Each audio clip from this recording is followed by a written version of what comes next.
So if you're a new pilot shopping for a radio, you're probably considering this right here. This is the LiteRadio 2 SE by BETAFPV.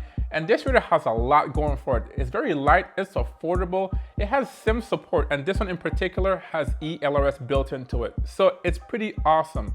But a lot of users have indicated that there's some issues with the gimbals and sometimes just downright failing. So what did BETAFPV do? They went back to the drawing board and redesigned the whole radio. So today we're taking a look at the LiteRadio 3 and see if this is the best beginner radio on the market.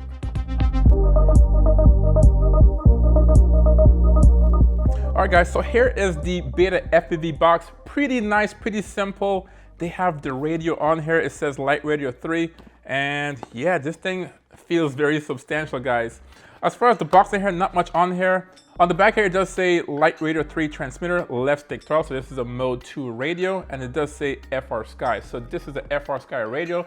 Now this radio does come in two flavors, the FRsky version and also the ELRS version, which is pretty amazing, just like the Radio 2 SE. All right, so let's open this up. All right. All right. And here is the radio right here, pretty awesome. And the first thing here that's apparent is that it's a little bit larger. Besides that, you have just an instruction manual and a QR code to get to their website. So this radio right here, pretty amazing. And as I said before, we have the LiteRadio 2 SE right here for comparison. This one here feels a little bit wider and it has a little bit more girth, meaning it fits in the palm of your hand a lot easier. So this is going to be more of a natural feel. So cool, we have these gimbal protection. This is pretty awesome, guys. I wish the other one came with this, but a pretty cool design. This protects your gimbals for transport. Take those two off. And the first thing we're going to notice here is just this white color here, and you also have a lanyard hook. The other one didn't have that. So the big thing here obviously is the gimbals. Now, BETAFPV has indicated that they have improved and increased the performance of these gimbals, so now it's more sensitive, more accurate, and the longevity of these gimbals are a lot better. So these should last a lot longer than the ones on the Radio 2 SE. And this is a whole new design. And you're wondering, if you have bought a LiteRadio 2 SE, can I just put these gimbals in the old radio? And the answer to that is yes. They do sell those gimbals separately. I'll link those down below, and you can actually put these new gimbals into your older radio. So pretty awesome. This thing is, wow, now that I feel it, it's very, very light. Pretty cool. So there's some increased weight on here. It's not tiring. I think this is around 300 or so grams, but that's probably why you also have this lanyard hook right here. So that's pretty amazing. So let's look around this. The next thing I noticed here is that you also have these nice, rubberized grips on the side, which is good. And that was pretty good on the first version here. This was really good. So no complaints in that department. The next thing I noticed here is these switches. Now they've gone away from these regular micro switches. You have 2-position switch here and a 3-position switch up here. And they're labeled, yes, switch A, B, C, D. Over here it's labeled the same way as well. But then you have these push button switches, which is different. And then you have these 3-position rocker switches right here, which makes it even more compact. Now this is very similar to the switches on the Tango 2. The Tango 2 does have a really nice switch layout here, and this is very reminiscent of that. And this does two things. First of all, this protects the switches so there's less damage. A lot of guys do drop these radios, and there's less chance of these things being damaged if it is dropped. So really cool design here. And for me personally, the second thing here is just a great position when you're flying. These switches here are readily available, so now if you're flying, there's no accidental disarming. Some guys fly with their thumbs and or pinchers, and you can accidentally hit the switches.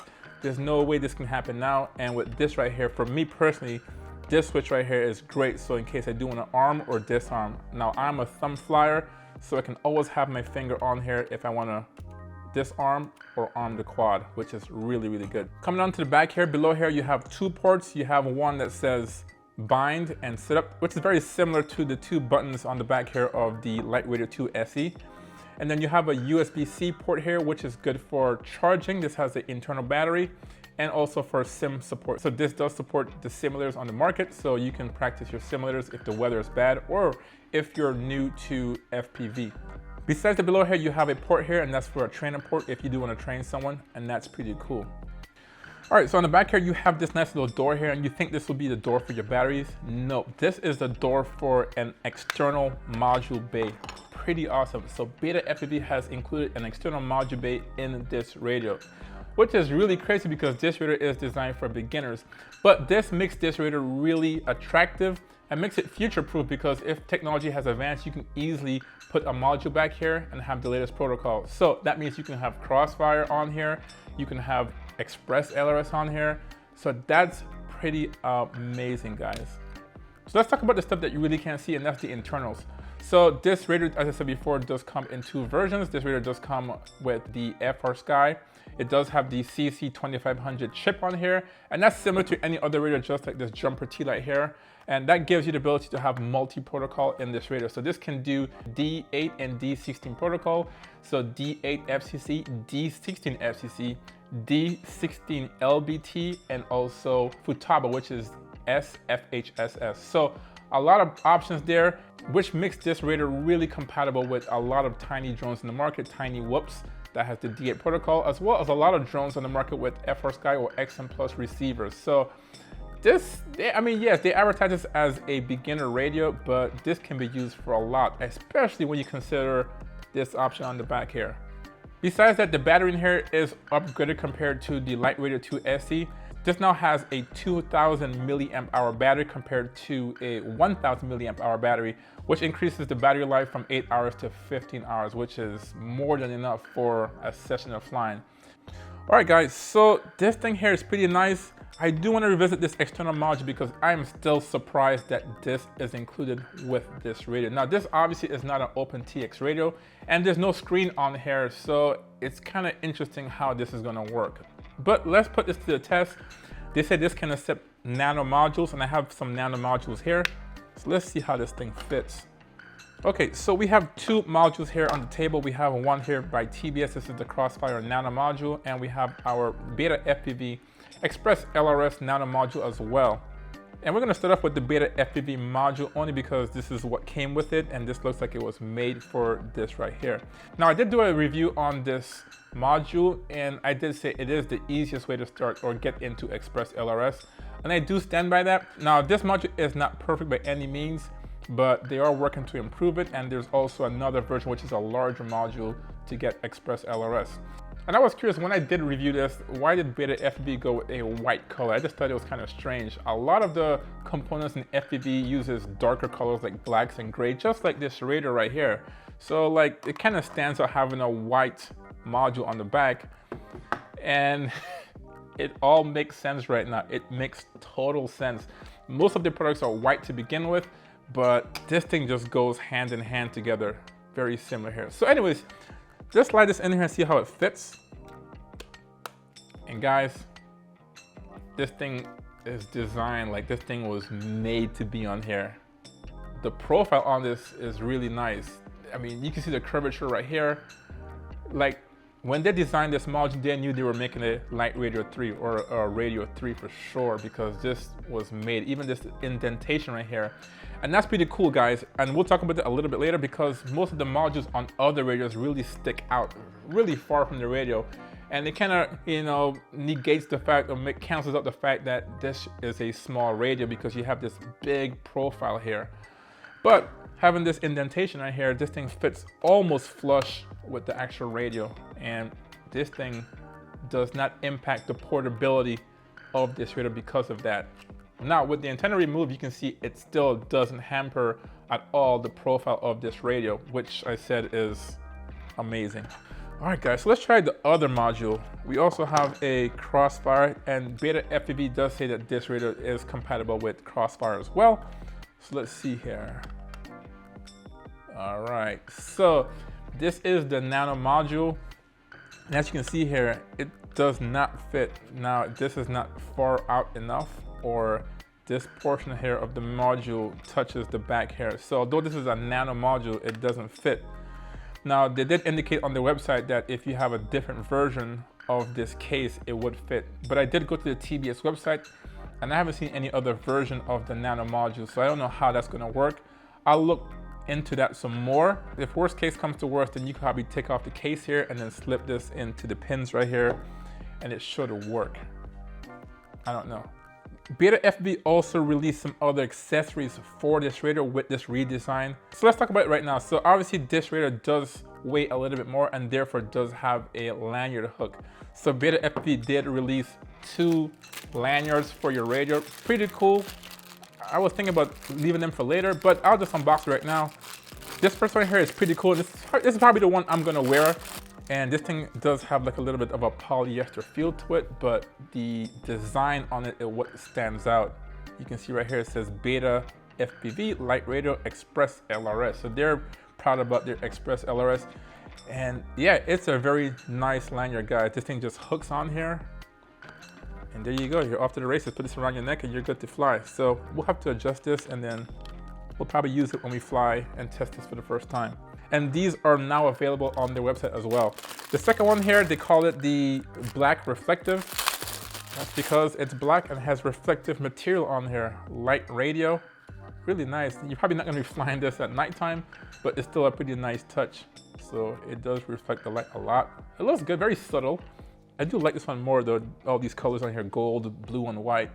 And this works in the same manner, guys. So I don't know, maybe I'll give these away in the future if I don't use it, but what do you think? Should I do a giveaway?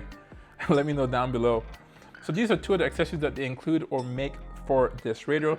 And the third one here, this is a pretty nice radio, guys, really nice. The third accessory is a carrying case. And they have just released this thing here and it is amazing, guys. Now, I don't own any of their RTF kits with the case, but this case is really nice. Kind of hard protective case, nice rubberized handle here. And you have a BETAFPV on the zipper. And the one thing to note here as well is that they indicate that this material here is waterproof. So this case is waterproof with the exception of the zippers. So really nice case here. Open it up, pretty simple. It's cut out and made for this type of radio or these type of radio. We're gonna find out right now. And then you have a slot here for a external module. So they were forward thinking and saying, okay, well, you can carry your radio and your external module, and you have a little pouch here to hold accessories if you want to. So let's try this out. And that's a good fit, guys. Really good. And then you have your module, and there's a cutout for your module. Perfect. That's amazing, guys. Good job.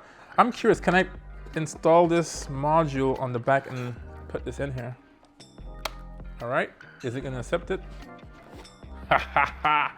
It accepts it as well, so it takes both with or without the module. So you have more space for other modules if you want to.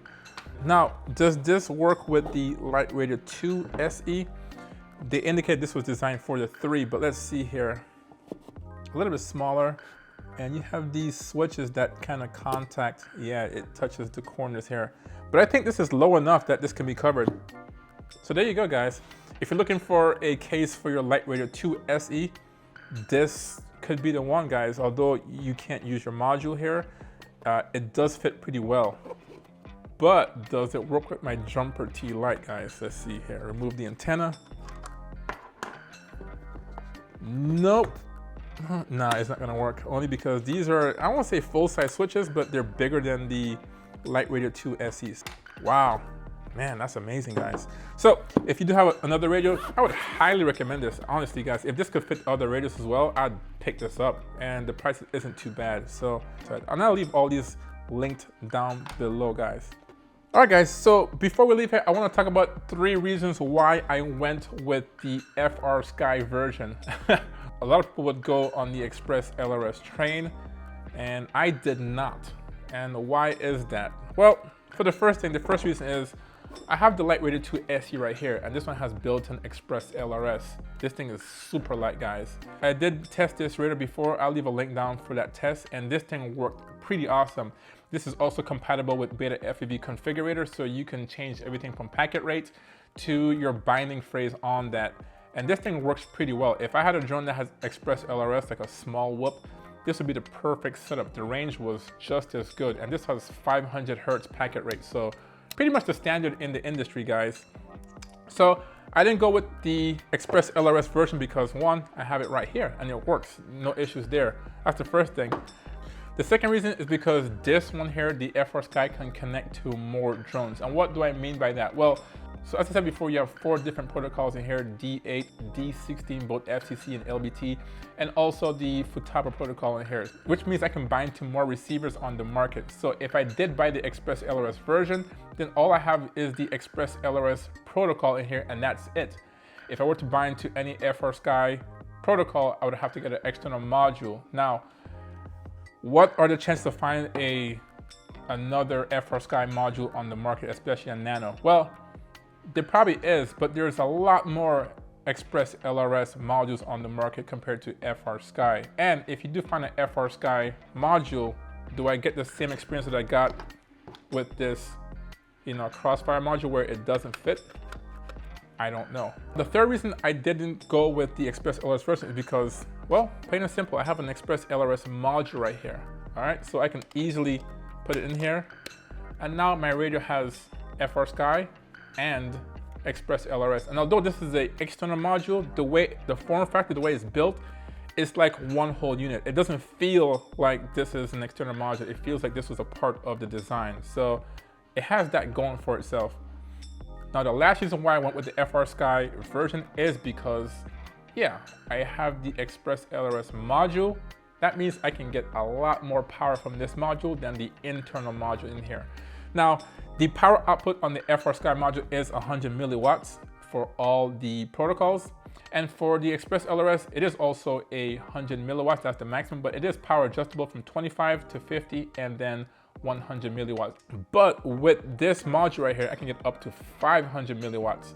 So that will give me a lot more range, and I can change the antenna and put on the directional antenna and get better performance. I think Curry Kitten did a video about the built-in Express LRS module in here versus an external one, and he got a little bit less range with the internal module antenna as well. So this thing I keep saying it feels so much, it feels better in my hand, guys. Never downplay the ergonomics of a radio. So this does feel significantly better in my hands. All right, guys, so what do you guys think about this radio? So far, first impressions, I'm blown away. I'm impressed by it. Yes, it is plastic. It is light. It feels a little bit more substantial than the previous version, but they've done a lot of improvements here that people might take for granted. Not just the gimbals are improved. That was the biggest thing about the previous one, but the gimbals are improved. The decision to go to a different switch here is subtle, but makes a big difference. And then you also have this external module bay in the back, which is a really amazing feature, guys. So yeah, we are going to set this up on our next video. But yeah, if you have any questions or comments, leave them down below. I'll be happy to answer those. And guys, if you haven't been already subscribed, please consider subscribing to the channel. Therefore, you'll be notified whenever I do drop a new FPV video, because part 2 of this is going to be really good, guys. Thank you for watching the video, and I will see you in the next one. Peace.